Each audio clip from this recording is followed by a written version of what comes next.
Doctor Panjabrao कृषी विद्यापीठामध्ये वरिष्ठ संशोधन सहाय्यक म्हणून काम केलं आहे आणि 1990मध्ये Maharashtra public service commission through direct राजपत्रित अधिकारी म्हणून कृषी सेवा ह्या महाराष्ट्र शासनाच्या कृषी विभागामध्ये ठाणे जिल्ह्यामध्ये हजर झालो आहे।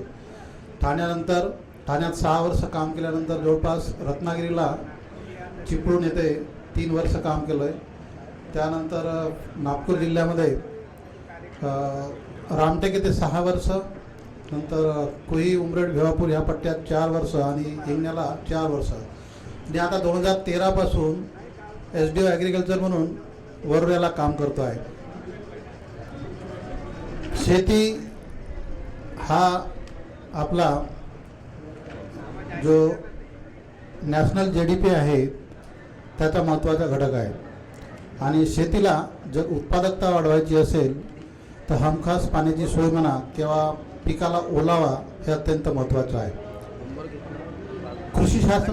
कृषी शासन किंवा कृषी विभागाच्या निर्मितीपासूनच पाणलोट व्यवस्थापन हा कार्यक्रम राज्यामध्ये सुरू आहे आणि महाराष्ट्र राज्य हे पाणलोट व्यवस्थापनामध्ये देशामध्ये प्रगत राज्य समजलं जातं। मी 1994 मध्ये सेवेत कृषी विभागाच्या रुजू झाल्यानंतर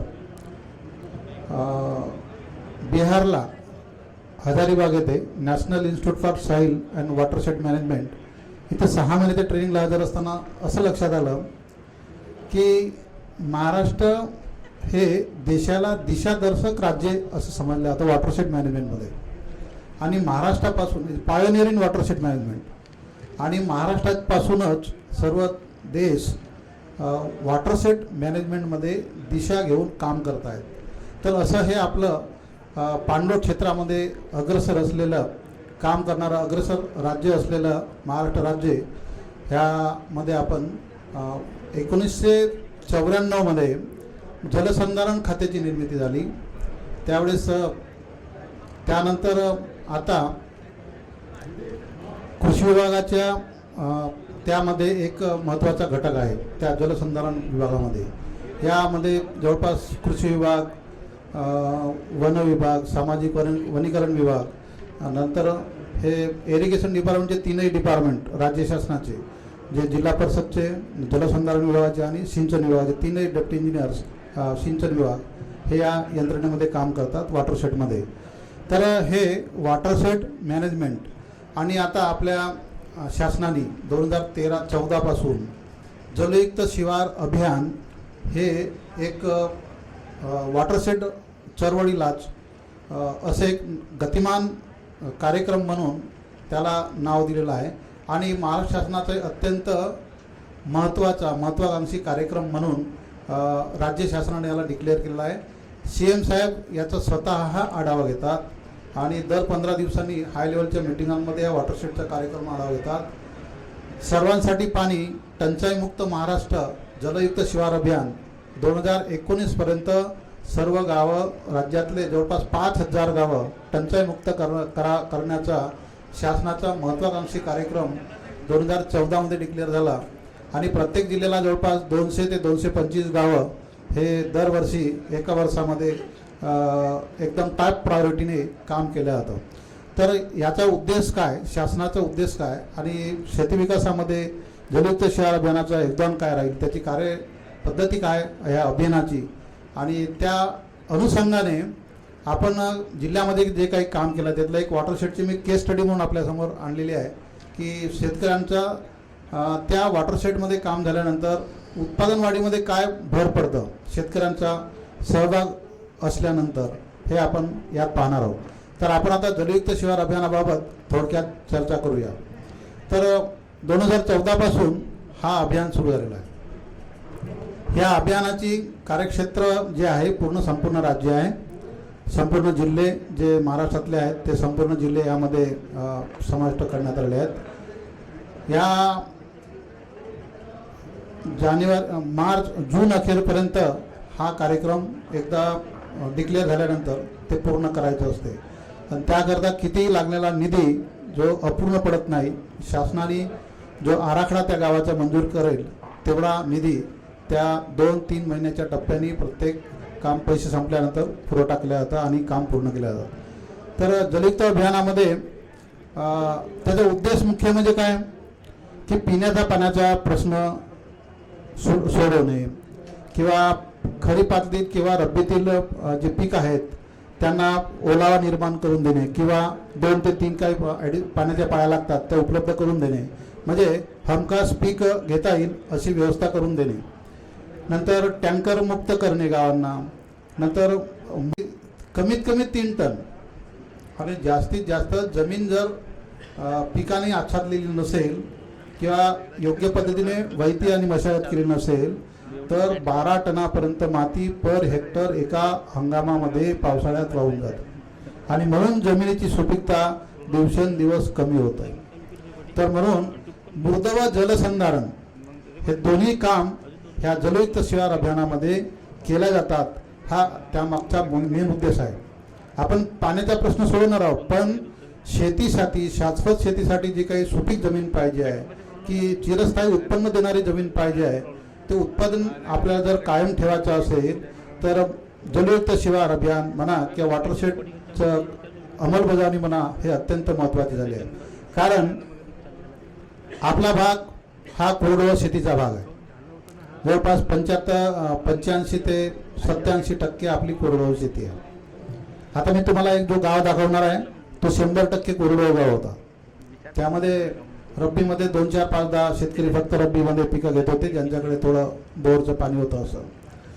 तर पाणलोट व्यवस्थापनामुळे काय होऊ शकतं किंवा जलयुक्त शिवार अभियानामुळे काय होऊ शकतं हे आपण आज बघणार आहोत। तर हा त्यांचा उद्देश झाला, मेन म्हणजे आपल्याला पाण्याची उपलब्धता करणे, संरक्षित ओलिताच्या पाड्या पिकाला उपलब्ध करणे, पिण्याच्या पाण्याचा प्रश्न सोडवणे, जमिनीची धूप थांबवणे आणि एकात्मिक पद्धतीने शेती करणे एकात्मिक पद्धतीने। जसं आता आपण बघितलं आहे, आता तुम्हाला रेशीम शेतीचे इथे लेक्चर झाले, नंतर कोंबडी पालनाचे झालेत, शेळी पालनाचे झालेत। तर हे एकात्मिक शेतीमधले मॉडेल्स आहेत। जर आपल्याला शेतीमध्ये पाणी उपलब्ध असेल आणि एकात्मिक पद्धतीने आपण शेती करत असू तर आपली शेती तोट्याची न होता फायद्याची होतं असं दिसून येत आहे।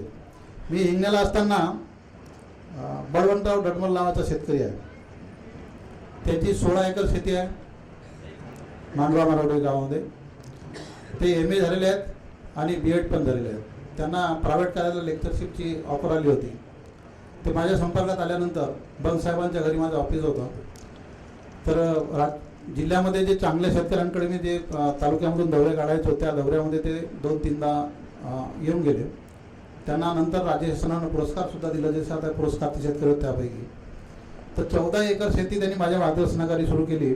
त्यांच्या शेतीचे नियोजन करून दिलं, ड्रिप लावून दिलं, BBF वर करून दिलं आणि 2-2.5 एकरामध्ये त्यांचा भाजीपाला होता तर 14 एकरावर भाजीपाला करायला लावला। आज ते 2.5 ते 3 लाख रुपये पर हंगाम ते उत्पादन घेतो, त्या 30 लाखाला क्रॉस केला आहे त्यांनी।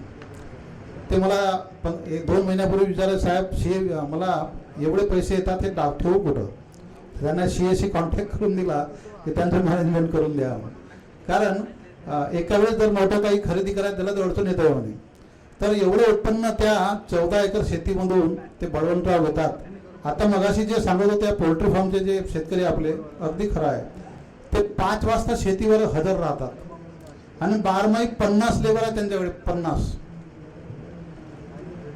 40 लेडीज आणि 10 पुरुष बारमाही, तेवढा त्यांचा डेली वीकली पेमेंट करतात आणि 14 एकरामध्ये भाजीपाला असतो आणि 30 लाखाला क्रॉस केला त्यांनी पर इयर उत्पन्न।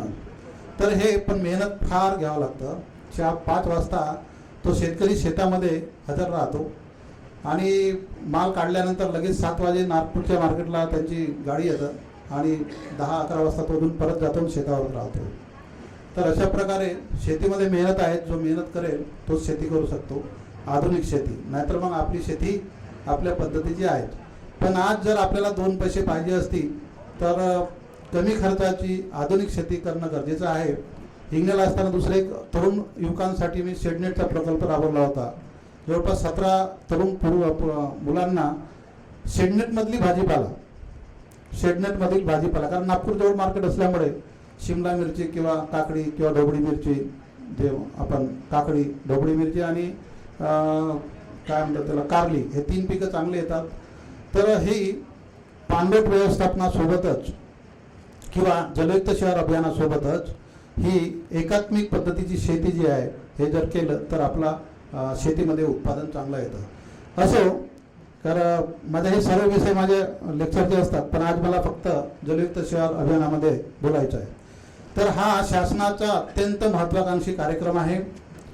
शेतीला पाणी पाहिजे आहे आणि पाण्याशिवाय उत्पन्न येऊ शकत नाही हे सर्वांना माहीत आहे.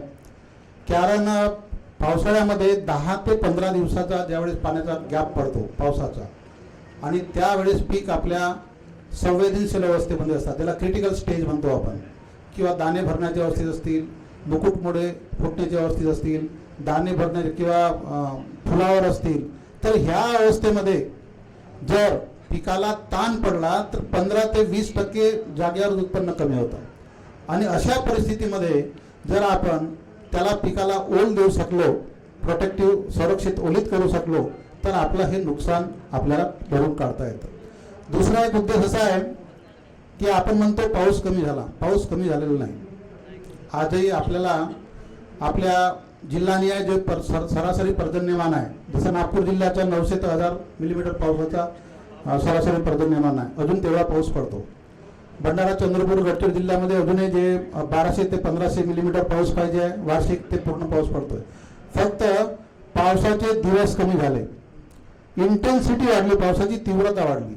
जे पूर्वी दिवसभर झडी राहायच्या, 8-8 दिवस झडी राहायच्या, ते कमी झाले आता. आणि 1-2 तासामध्ये ढगाळ पाऊस पडतोय. कोणत्या भागात पडतो, कोणत्या भागात पडत नाही, असं धोधो पाऊस पडतो. आणि ह्या पावसामुळे जमिनीमधून वाहून जाण्याची जी प्रक्रिया आहे पाण्याची, ती स्पीड वाढलेली आहे. एका वेळेस पाऊस पडला की गतीने पाऊस जमिनीवरून असं निघून जातो आणि त्यामुळे जमिनीची धूप मोठ्या प्रमाणात होते. त्यावेळेस जर पिकं जमिनीवर नसतील तर जमिनीमध्ये ओहडी पडतात किंवा नाल्या पडतात किंवा जमिनीतला जो सुपीक भाग आहे तो वाहून जातो. आणि म्हणून पाणलोट व्यवस्थापन किंवा जलयुक्त शिवार अभियान हे अत्यंत महत्त्वाचा कार्यक्रम आहे. तर एका तालुक्यामध्ये 15 ते 20 गाव जवळपास अभियानामध्ये येतात. माझ्या मी या SDO म्हणून ॲग्रिकल्चर म्हणून ज्या वरोऱ्याला काम करतो आहे, माझ्याकडे वरोरा, भद्रावती आणि चिमूर दरवर्षी माझ्याकडे 65 गावं असतात जवळपास. यावर्षी 62 गावं आहेत. 2014 पासून आपल्याला अभियान राबवतो. मागच्या वर्षी 2014-15 मध्ये 67 गावे होते. 16-17 मध्ये जवळपास 65 गावं होते आणि आता यावर्षी 62 गावं आहेत, चिमूर, भद्रावती आणि वरोरा तिन्ही तालुक्यामध्ये. तर मागच्या 2 वर्षाचे कार्यक्रम मी वेळेत पूर्ण केलेले आहेत. 100% जे शासनाने मुदत दिली होती त्या 100% वेळेत कार्यक्रम मी पूर्ण केलेला आहे आणि शेतकऱ्यांनी त्याचा लाभ सुद्धा घेतलेला आहे. तर हा अभियानचा उद्देश सांगताना आम्ही ह्या साऱ्या गोष्टी आपल्याला सांगितलं आहे की अभियानाचा उद्देश हा असा आहे की शेतीला पाणी उपलब्ध करून देणे मेन, आणि दुसरं पिण्याच्या पाण्याचा प्रश्न मिटवणे, जनावरांसाठी लागणारा चारा उपलब्ध करून देणे इत्यादी हे उद्देश यामध्ये आहेत. तर अशा प्रकारे हे उद्देश आपण चर्चा केलेले आहे. थोडक्यात पिण्याचा पाण्याचा प्रश्न मिटवणे तर आहेच हा, पण मेन म्हणजे आपल्याला जनावरांसाठी पिण्याचं पाणी उपलब्ध करून देणे, पिकाला पाणी उपलब्ध करून देणे किंवा ओला उपलब्ध करून देणे, प्रोटेक्टिव्ह संरक्षित ओलीत म्हणून, आणि पिकाची उत्पादकता वाढवणे, जमिनीची धूप थांबवणे इत्यादी, आणि विकेंद्रित पाणी साठे तयार करणे. विकेंद्रित म्हणजे शिवारभर वेगवेगळ्या ठिकाणी साठे पाण्याचे तयार करणे. आता हे कसे तयार होतील, याची प्रक्रिया काय? जिल्हा स्तरावरून गावाची निवड होतं.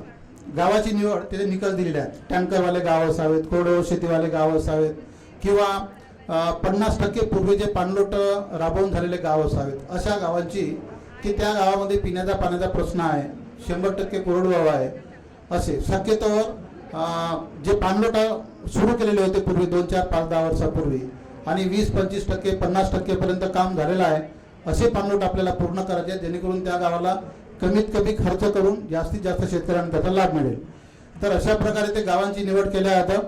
आणि गावांची निवड झाल्यानंतर याच्यामध्ये जिल्हा ते तालुकापर्यंत जवळपास 2 समित्या काम करतात.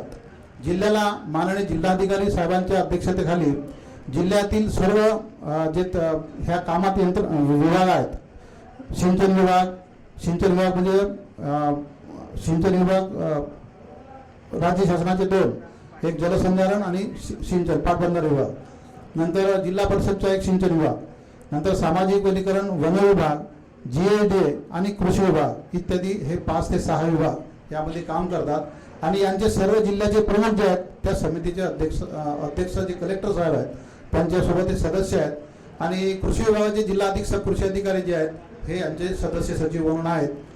नंतर तालुका स्तरावर एक समिती आहे की त्याचे रेवणीचे SDO जे आहेत ते त्यांचे अध्यक्ष आहेत आणि त्यांच्या अध्यक्षतेखाली कृषी विभागाचा SDO म्हणजे माझ्यासारखे सदस्य आहेत आणि तालुका कृषी अधिकारी मेंबर सेक्रेटरी आहेत आणि तालुक्यातले डेप्टी इंजिनियर्स, वन विभागाचे रेंज फॉरेस्ट ऑफिसर ज्याला RFO म्हणतात ते त्यांचे सदस्य आहेत, BDO सदस्य आहेत, तहसीलदार सदस्य आहेत, इत्यादी लोक सदस्य आहेत।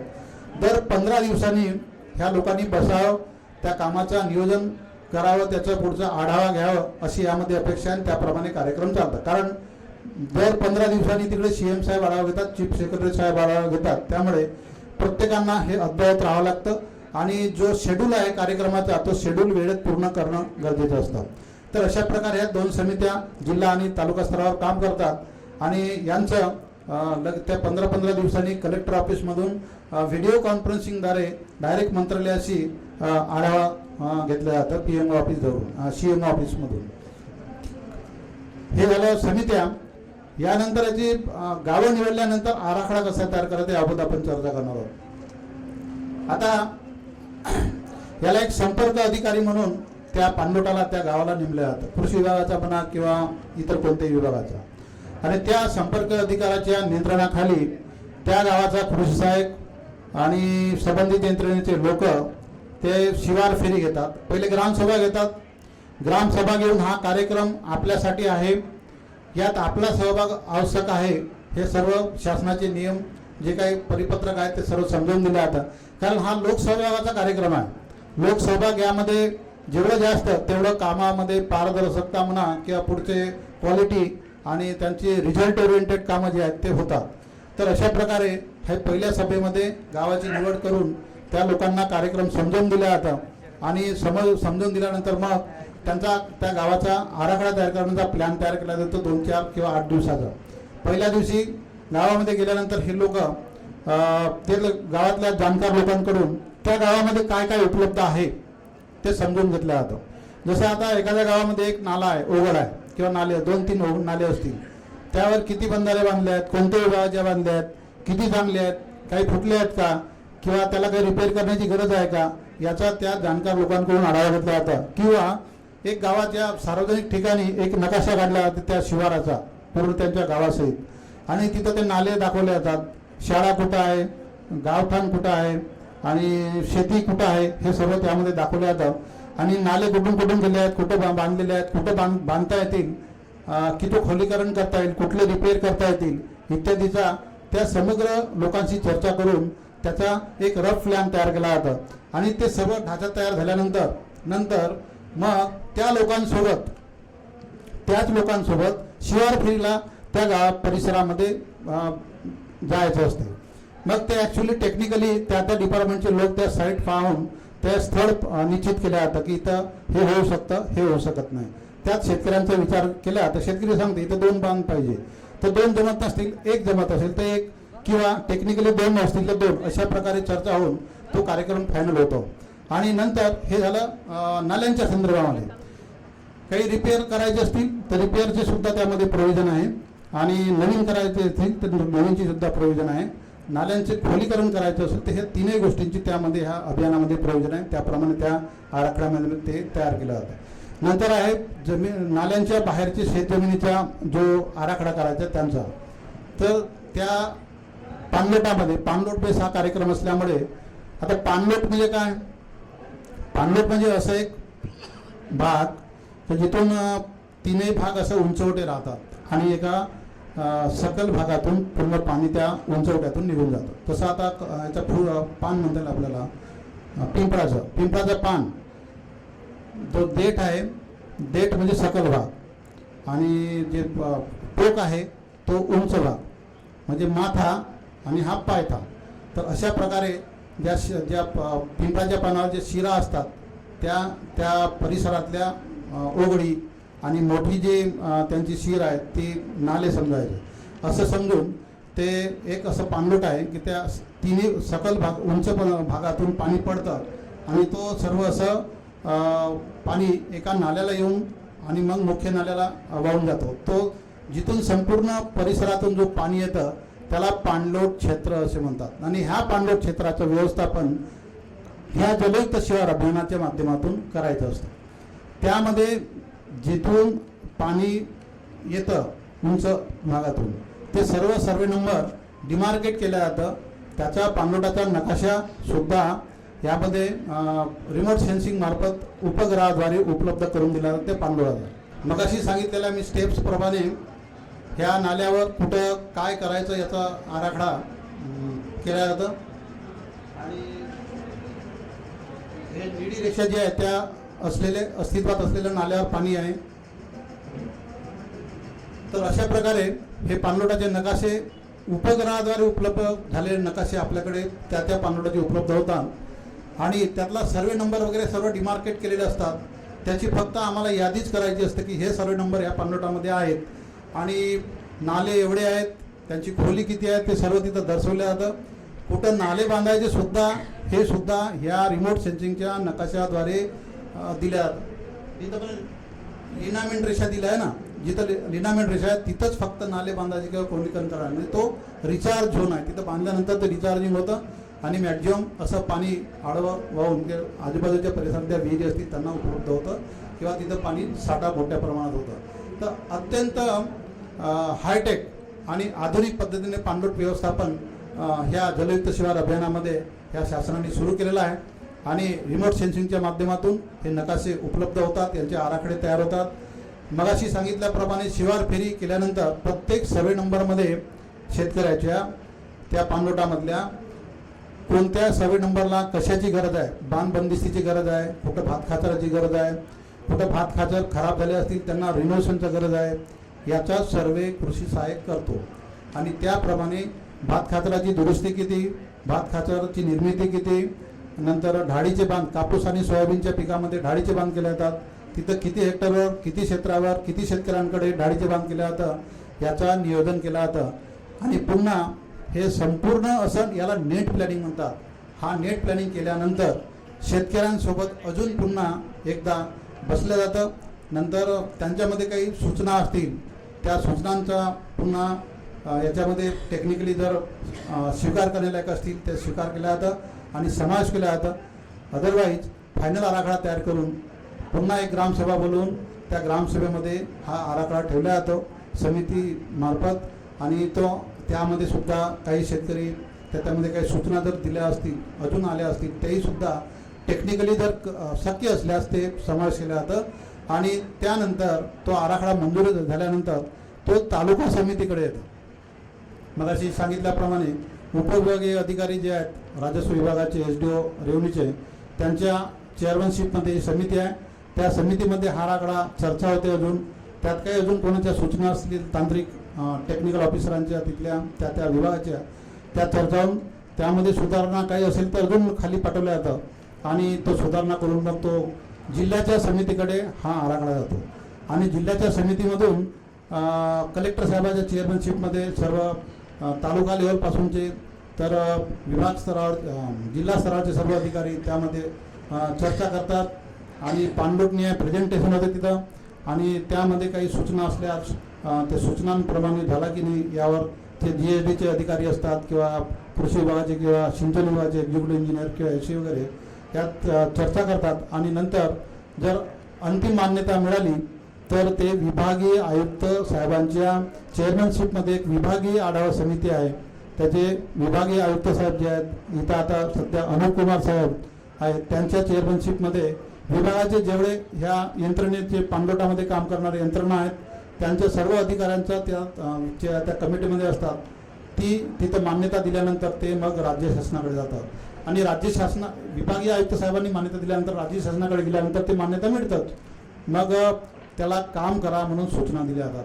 चालू वर्षाचे आराखडे आमचे आत्ता मान्यता विभागीय आयुक्त साहेबांनी 15 दिवसापूर्वी दिलेली आहे आणि त्यांनी आता प्रत्येक विभागाला सविस्तर अंदाजपत्रक तयार करण्याच्या सूचना दिलेल्या आहेत. तर अशा प्रकारे लोकसहभागातून हा आराखडा गाव आराखडा तयार केला जातं आणि गाव आराखडा तयार केल्यानंतर ह्या वेगवेगळ्या समितीच्या माध्यमातून स्क्रीनिंग होऊन तो राज्य शासनाकडे जातं आणि त्या गावाला जेवढे काही मंजूर झाला असेल निधी आणि जो कार्यक्रम त्याप्रमाणे त्या यंत्रणेला काम करण्याच्या सूचना दिल्या जातात.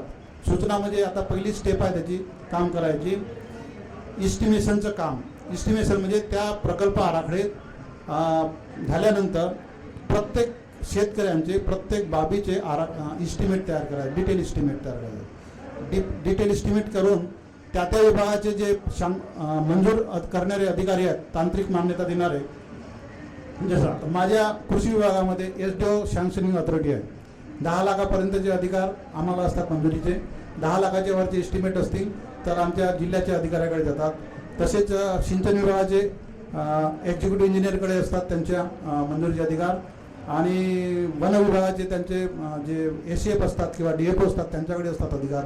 तर अशा प्रकारे त्या सँक्शनिंग अथॉरिटीकडून टेक्निकल सँक्शन त्या इस्टिमेटचं मिळाल्यानंतर प्रशासकीय मान्यतासाठी जिल्हाधिकारी साहेबांच्या अध्यक्षतेखाली जी समिती आहे त्या समितीकडे इस्टिमेट जातात आणि तिथं CMO ऑफिसचा तो सॉफ्टवेअर आहे जलयुक्त शिवार अभियानाचा, ते गाव निवड झालेले तिथं लगेच डेटा एंट्री होतं आणि डेटा एंट्री झाल्यानंतर तिथलं पहिल्या इस्टिमेटचा जो आपण काम करतो ते सुद्धा डेटा तिथं तांत्रिक मान्यता नंतर प्रशासकीय मान्यता तो डेटा त्याच्यामध्ये अपलोड होतं आणि नंतर प्रशासकीय मान्यता मिळाल्यानंतर त्या कामांना तेवढा निधी सोबत त्या प्रशासकीय मान्यतेसोबतच तेवढा निधी त्या विभागाला दिला जातं आणि काम सुरू करण्याच्या सूचना जिल्हा समितीमार्फत दिल्या जातात. तर अशी ही पद्धत आहे. आता काम सुरू करण्यापूर्वीची एक पद्धत आहे टेंडरिंगची. ई टेंडरिंग 100% कामाचं ई टेंडरिंग करण्याची कारवाई ह्या जलयुक्त शिवार अभियानामध्ये सुरू झालेली आहे. सर्व यंत्रणेंना ई टेंडरिंग करायचं आहे. महा ई टेंडर हा राज्य शासनाची जी वेबसाईट आहे त्या साईटवर हे टेंडरिंग करण्यात येतं. 25 लाखापर्यंतचे अधिकार कृषी विभागाचे मला आहेत टेंडर काढायचे किंवा इरिगेशन डिपार्टमेंटचे जे त्यांचे एक्झिक्युटिव्ह इंजिनियरला आहेत, वन विभागाचे त्यांच्या DFOला आहेत. ती यंत्रणा ती टेंडर फ्लोट करतं त्या महा टेंडरच्या साईटवर आणि 7 दिवसाच्या मुदतीनंतर ते ज्यांचे त्याचं टेक्निकल क्वालिफिकेशन चेक करून जे पात्र असतील त्यांचं फायनान्शियल बिड ओपनिंग केल्यानंतर एका याला मंजूर होतं. एका टेंडर धारकांना ते मंजूर झाल्यानंतर त्यांना कामं सुरू करण्याचा कार्यारंभ आदेश दिला जातो आणि हे सर्व त्या साईटमध्ये अपलोड होतं. ती साईट कोणी जर बघितलं तर त्या गावाचा स्टेटस पूर्ण त्या साईटवर दिसून येतं.